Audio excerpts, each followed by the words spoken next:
We have a treat for you this week from the NBC News archives, the gift that keeps on giving. It is a mini documentary on flight attendants, and it's placed in time right when Mad Men is supposed to be taking place right now, the late 60s. It's an unbelievable time capsule and a big heaping pile of things we don't say or do anymore. So, by today's standards, prepare to be amazed and at least slightly offended by this special edition of Rock Bottom from the depths of our film vault.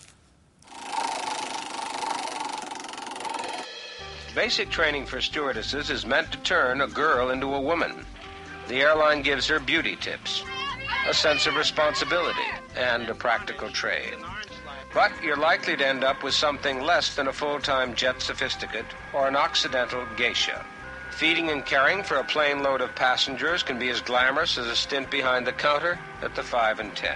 That used to be a store back when things cost 5 and 10 cents.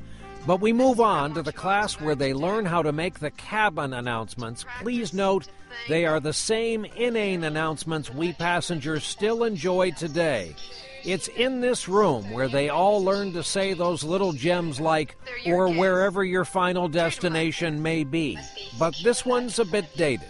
Please extinguish all cigarettes at this time. Thank you for flying with us today.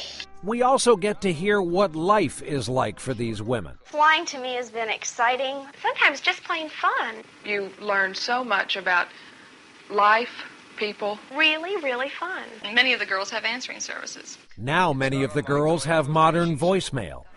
The film shows the safety aspect of training and the physical fitness portion of training. While not quite equinox, there is visible proof that spinning has always existed. It just wasn't called that. The iron pumping is less than robust, and these things were actually used to make women fit and trim.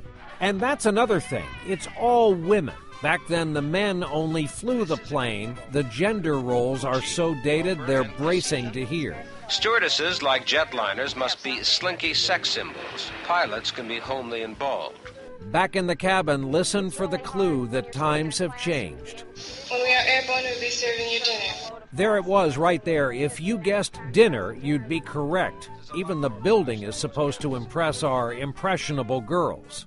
Stewardess schools are usually palaces. A girl from Fort Wayne is bound to be impressed. Wait just a minute here and forgive the interruption, but Fort Wayne has a dozen art museums and galleries, more than one newspaper, and its own Philharmonic. The people of Fort Wayne are not easily impressed.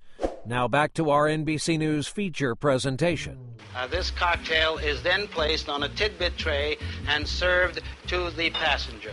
When was the last time you saw a tidbit tray, including on the ground? This is where the film begins to turn a little dark and we start hearing the grim stats of a career spent in the air. The stewardess works an average of 18 months, then quits, just a year and a half. Some get married, frequently to passengers. But many leave the job because they find they don't like it anymore.